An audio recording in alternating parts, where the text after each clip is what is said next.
안녕 얘들아, 나는 티보일러 수학 선생님 이사호 선생님이야. 나는 이제 되게 좀 강의를 한 지 이미 좀 오래됐거든. 내가 애기들을 가르치면서 항상 해마다 수능이라든지 논술을 시험을 보러 다녔어. 왜냐면은 그 시험장에서의 그 분위기도 느껴보고 싶고, 그리고 애들한테 그 팁 같은 것도 알려주고 싶어가지고 항상 시험을 보러 다녔는데, 요번에 2022년도에는 연세대를 보러 갔거든. 연세대 공대에 이제 수리 논술, 과학 논술로 이제 또 합격을 했거든. 이 합격을 하면서 내가 이걸 인증을 했더니 좀 궁금해하는 친구들이 많더라고. 어떤 식으로 공부를 하는지. 논술에 대해서 내가 좀 여러 가지 공부 방법이나 꿀팁을 다 전수하려고 해. 그러니까 이 영상 논술 관심 있는 사람은 꼭 끝까지 다 봐야 돼. 이제 내가 구체적인 방법을 얘기하기 전에 니네가 기본적으로 알아야 될 게 있어.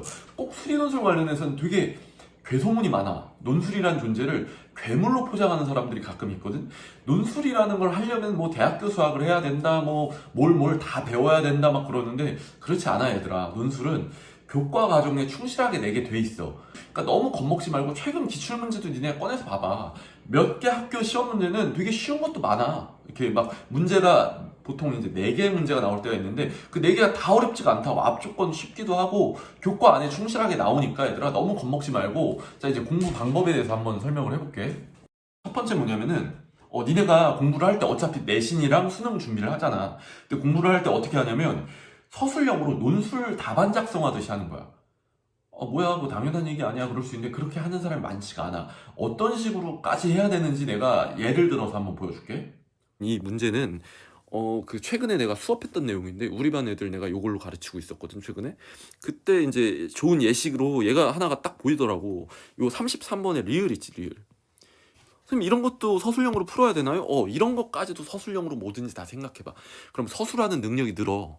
같은 수학 실력이어도 서술 능력만 좋아도 논술에 합격할 수도 있어. 그렇기 때문에 그냥 다 서술형으로 자꾸 생각을 해봐.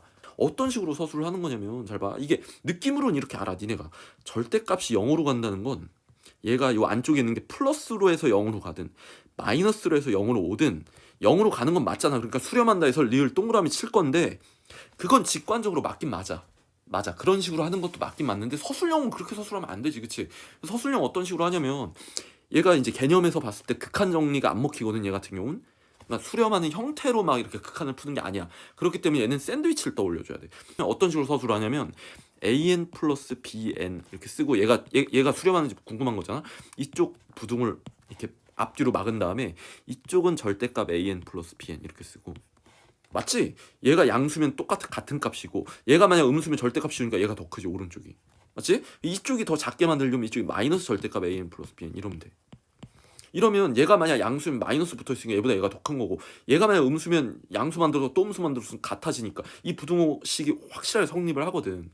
이렇게 서술을 한 다음에, 좌변이랑 좌변은 우변은 0으로 간다, 이런 식으로. 그러므로 따라서 가운데 있는 리미트 n이 무한대로 갈 때 an 플러스 bn은 0이다, 이러면 끝나. n이 무한대로 갈 때, 이 말이 빠지면 n이 무한대로 갈 때, 어쨌든 n이 무한대로 갈 때 좌변 우변은 0으로 간다. 따라서 이렇게 된다. 왜 서술이 요거까지밖에 안 필요하나요? 뭐 요런 다른 쓸데없는 말이 필요하지 않나요? 이런 거는 이제 물어보면서 니네가 공부를 하다 보면 자연스럽게 논술에 가까워지고, 논술 자체가 그렇게 어렵지 않을 수도 있어. 알았지? 이게 이제 첫 번째 공부 방법이야. 이런 식으로 공부를 해, 모든 문제들을. 그리고 만약에 공부하다 안 되면 선생님한테 DM을 보내도 좋고, 카톡으로 막 연락하면 나는 도와줄 것 같아. 내가 모르는 친구들이어도. 자, 논술 공부하는 방법 두 번째는 뭐냐면은, 니네가 교과서를 딱 핀 다음에 그 안에 보면은 이제 공식이라든지 정리가 있어. 공식 정리, 뭐 로레 정리나 평균값 정리, 사이값 정리, 이런 것들을 이렇게 써놓고 증명을 하는 걸 연습하는 거야. 그럼 이 증명하는 거 뭐야, 너무 어렵잖아 그러는데, 그렇지 않아 얘들아. 교과 안에 니네가 할 수 있는 걸로 증명이 다 되게 돼 있단 말이야. 그 증명 과정을 공부하다 보면은 수학적인 실력이 되게 많이 늘어. 증명 속에서. 증명만으로 수능, 내신 다 실력이 늘 수 있으니까 그 방법을 쓰는 게 좋고, 그 다음 그 정리랑 공식을 막 증명하다 보면은 그 증명만으로 끝나는 게 아니라, 니네 논술 시험 문제 보잖아? 그게 그대로 나올 때가 있어. 내가 이제 이걸 예를 한번 들어볼게. 2017학년도에 서울시립대 논술고사 문제지야. 보이니? 교과 안에 있는 정리랑 공식을 증명하기만 해도 수학 실력이 늘거든? 근데 이 기출문제를 보면은 두 번째 문제 봐봐. 지금 두 번째 문제에서 이항분포가 있는데 NP랑 NPQ를 증명하래. 성립함을 보여라. 증명하라는 소리거든? 무슨 말이 이해돼? 그냥 그 증명 자체가 그냥 출제될 때도 있어. 그러니까 얼마나 좋아. 니네가 교과안에 있는 모든 공식이랑 정리를 증명하려고 막 해봐. 그러면 수학 실력도 좋아지고 기출 문제도 풀 수 있게 된다는 소리지. 자, 이것도 지금 뭐 증명을 해보면 잘 봐. 이항문포라는 게 자, 논술 준비하는 공부 방법 세 번째 뭐냐면은 수능이랑도 밀접하게 연관이 있는데 선생님이 되게 많이 강조하는 거야. 자, 내가 이름 붙이기로는 휴즈 스코프라고 해가지고 큰 시야로 문제를 볼 수 있는 거지. 개념들을 보고. 뭐냐면 휴즈 스코프 큰 시야로 바라보는 거야. 교과 안에 있는 개념들이 있을 거 아니야. 예를 들면은 뭐 수열이라는 단원이 있어. 그럼 수열 안에도 개념들이 많이 있지. 수열이라는 딱 단원을 놓고 개념을 다 쓸 수 있을 정도로 뭐 바라볼 수 있게. 그러니까 그 개념, 그 단원 안에 있는 모든 개념을 숙달하게 만드는 거지. 자, 그러면은 선생님 이거 뭐 단수 남기지 이게 문제 풀 때 무슨 효과가 있어요 할 수 있는데 그렇지 않아 얘들아. 자, 어려운 문제 풀 때 더 빛을 발하거든. 자, 뭐냐면 생각을 해봐. 너네가 어려운 문제를 네가 만든다 생각해봐. 보통 내가 뭐 공부를 못하는데 무슨 어려운 문제를 만들어 할 수 있는데 조금만 생각해봐. 어렵게 니네가 막 문제를 못 맞추게 만들고 싶어. 그러면 여기 있는 개념들을 섞어가지고 복잡하게 만들지 않겠니? 그래서 문제를 풀 수밖에 없는 열쇠를 좀 숨기려고 할 거거든. 개념을 숨긴다고.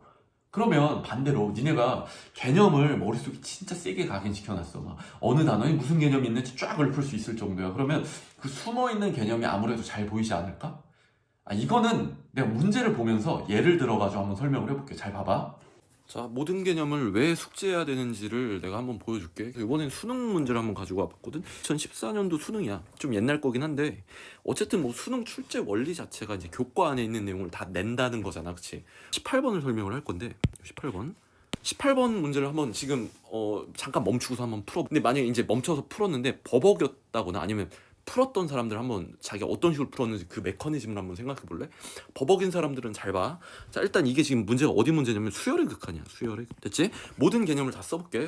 휴즈 스코프라고 해가지고 좀 크게 큰 시야로 이제 좀 보면은 크게는 좀 한 4-5가지 되거든? 4-5가지? 한 5가지 정도? 자, 일단 첫 번째 극한 정리가 있어. 수렴하는 형태가 보이면 이게 리미트가 막 분배되거든? 그걸 극한 정리라고 하는데 세세하게는 안 쓸게. 그다음 두 번째는 샌드위치 정리가. 이건 정식 명칭은 아니야. 뭐 수열의 극한 대소관계 아니면 뭐 스퀴즈 정리라고 부르거든, 대학교 때는. 어쨌든 샌드위치가 있고. 그 다음에 등비 수렴 조건이 있고. 등비 수렴 조건. 그다음 네 번째로 급수를 배우고. 급수. 그다음 5번째로 급수의 판정 중에 발산 판정이라는 걸 배워. 물론 교과서엔 발산 판정이라 안 돼 있지만 대학교 그냥 그 용어를 썼어. 간단하게. 수열의 극한은 요 5가지 정도 개념이 있거든. 잘 봐. 그러면은 이 개념들을 왜 숙제하고 다녀야 되냐면 지금 이 18번 봐봐. 요 극한을 풀라고 돼 있는데 뭐라고 돼 있냐면 y는 n이랑 탄젠트 x가 1사분면에서 만나는 좌표를 큰 것부터 작은 것까지 해가지고 이게 a1이고 그 다음에 a2고 그 다음에 a3고 뭐 이런 식으로 지금 놔뒀거든. 그래서 지금 극한을 풀라고 돼 있어요. 이렇게 극한을. 여기까지 됐어? 근데 맨날 문제 푸는 방식만 떠올리려는 사람들은 이거 죽어도 기억이 안 나. 이런 문제를 안 풀어보면 이거랑 유사한 문제를 풀어보지 않는 이상 이 문제를 못 푼다고. 개념을 다 숙지한 사람들은 요 2가지 정도 개념을 떠올릴 거야. 지금 여기 나와 있는 이 개념들은 급수고 얘네들은 극한을 푸는 방법이야. 지금 이 극한 문제란 말이야. 그치? 근데 극한 정리는 이제 모양 수렴하는 형태를 가지고 맞춰서 푸는 거야. 그치? 근데 지금 그게 안 되면 샌드위치를 떠올릴 수밖에 없다고. 왜냐면 모든 개념을 다 알고 있는 사람들은 그 개념을 다 알고 있어야 돼. 이 극한 정리가 아니고 샌드위치라는 생각을 하게 되면은 얘들아 봐봐. 문제를 여기서 A1이 얘랑 얘 사이네. 0이랑 2분의 파이 사이야. A2가 누구랑 누구 사이야? 파이랑 2분의 3파이 사이고 A3가 2파이랑 2분의 5파이 사이고. 이런 봐. 여기가 0이면 1, 1파이면 2, 2파이면 3. AN은 어떻게 됐어? 얘보다 하나가 작겠지. n-1파이가 되고. 그렇지? 그리고 얘보다 2분의 1이 더 큰 거야. 그러니까 얘한테 2분의 1을 더한 거야. 그래가지고 n-2분의 1 여기다가 2분의 1을 더한 거야. n-1에 여기에 파이. 이렇게 되면 샌드위치가 완성돼. 이해돼? 그래가지고 이 양변을 다 n으로 나누면 얘 어디로 가? 우변 파이로 가고 좌변 어디로 가? 파이로 가가지고 얘도 파이로 간다. 이렇게 푸는 문제였다고. 이렇게 4번. 이해돼? 논술도 똑같아 얘들아. 요즘은 수능이랑 논술이랑 출제 원리가 거의 비슷해. 그래서 수능 공부를 더 심도 있게 잘하면 논술 공부도 잘 돼. 이런 식으로 공부를 해줬으면 좋겠어. 모든 개념을 다 꼭 이렇게 숙지하고 있고 큰 시야로 보자고. 이게 좀 널리 퍼졌으면 좋겠어. 이거 가르치는 선생님들도 이거 좀 따라 해주면은 애들 실력 금방 늘 거야. 자, 논술 공부 방법 네 번째. 자, 네 번째는 뭐냐면은 수능에서 어려운 문제를 풀 때도 마찬가지인데 문제를 풀다가 막히는 경우가 있을 거 아니야. 어려운 문제를 풀었을 때. 그럼 그걸 왜 틀렸는지 볼 거 아니야? 근데 니네가 교과서에 있는 뭐 공식을 몰라서 틀린 건 아닐 거고 그거를 떠올릴 수밖에 없는 그 풀이를 떠올릴 수밖에 없는 그 발상에 대한 메커니즘이 있을 거야. 그 메커니즘들을 노트에다가 모으는 거야. 노트에다 모아가지고 니네가 나중에 그걸 자꾸 보는 거지. 시험 문제를 보기 전에. 그러면 좀 떠올라. 아니면 잘 안 떠오를 것 같으면 발상 메커니즘 써놓고 예제를 같이 써놔도 좋아. 자, 그러다 보면 니네가 틀리는 게 점점 줄어들 거거든. 자, 근데 그 발상 메커니즘을 모은다는 게 어떠니? 그 발상 메커니즘이 뭔지는 이건 예를 들어가지고 지금 한번 보여줄게. 앞에서 내가 2013년 너무 옛날 걸 꺼내서 얘는 뭐야? 2022년 가장 최근 수능을 꺼냈어. 12번으로 들어갈게. 12번. 그러니까 뭐냐면은 잘 봐. 요 문제를 그냥 똑같은 문제를 풀어봐가지고 풀면 암기해가지고 푸는 건데 그 발상들을 좀 기억하면 그 발상으로 이루어진 문제를 또 해결해 나갈 수 있게 되거든. 자, 요런 문제 잘 봐. 연속의 담수 fx 다음에 줄을 그을게. 연속이란 말이 있어. 여기까지 됐니? 연속의 담수란 말이 있는데 지금 요렇게 되게 더러운 게 나와 있고 뭐 얘를 풀라고 돼 있어. 내가 이제 선생님이랑 작년에도 같이 공부했던 사람 내가 이 얘기 좀 여러 번 했는데 이게 교과 개념이라 보긴 애매한데 그래도 알고 있어야 되는 거야. 뭐냐면 연속의 담수란 말이 나오면 사실 요렇게 필기를 해줘가지고 내가 노트에 모으라고 하거든. 연속함수. 연속함수 누가 몰라? 연속함수 교과 개념대로는 뭐 다 알고 있잖아, 그렇지?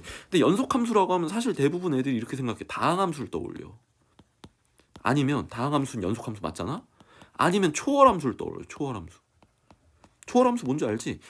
사인, 코사인, 삼각함수나 아니면 지수로감수를 다 초월함수라 불러. 어쨌든 얘네들을 떠올리는데 근데 그게 아니야. 이 문제를 킬러 문제나 준킬러 많이 풀어본 사람 아는데 연속함수면은 이런 게 아니라 fx가 있으면 수원 수투에서 특히 수투 문제가 나오면 이렇게 함수가 찢어져 있는 문제들 있지. x가 뭐 어떤 거보다 크고 x가 a보다 작을 때 이거를 넣어가지고 같게 만드는 이런 찢어진 함수가 나올 때가 많아. 그러니까 연속함수는 여러 가지가 짬뽕돼서 문제가 나온다 이런 식으로 생각을 해줘야 된다고. 무슨 말인지 이해되니? 그러니까 이게 이런 발상들을 모아줘야 돼. 이거를 노트에 이렇게 모아놓으면 이 연속함수 그럼 얘가 떠올라가지고 문제를 수월하게 풀 수가 있다고. 이런 식으로 발상을 모으자고. 간단하게 푸는 거 보여줄게. 이거를 얘를 이렇게 해가지고 f제곱으로 묶어내. 이거 왜 묶어? 좀 특별하게 생겨서 그래. 이렇게. 얘도 마이너스 x제곱으로 묶어내. f 빼기 1 이렇게는 0. 그럼 얘랑 얘로 묶어내. 그러면 f제곱 빼기 x제곱. 얘는 f 빼기 1은 0. 그래가지고 얘를 또 묶어내. 이렇게 방정식 푸는 거잖아. 어차피 이거 함수 방정식이잖아, 그렇지? f 빼기 1은 0. 그래서 fx는 x나 마이너스 x나 1 이거라고. 얘네 셋이 그럼 셋 중에 하나라고 착각하는 사람들이 있어.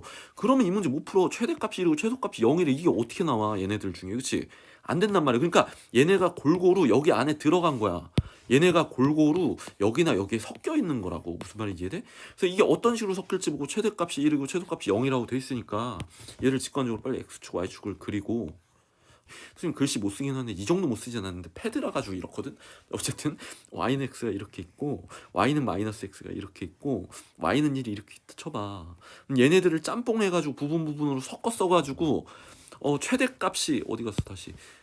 이걸 섞어 써가지고 최대값이 1이고 최소값이 0이 나와야 돼. 그러려면 최대값 높이가 1이면 얘네들은 살아있어도 되겠네. 0이려면 여기니까 이런 식으로 그래프가 이어져야 된다고 생각이 든단 말이야. 자, 최종적으로 써볼게. 빨간색 이렇게 된다고. 이렇게 이게 지금 fx거든. 무슨 말인지 이해돼? 어느 때는 1이고 어떨 땐 마이너스 x가 됐다. 어떨 땐 x가 됐다. 어떨 땐 1이 되고. 자, 어쨌든 이 문제를 풀기 위해서는 내가 이 얘기를 해주고 싶어.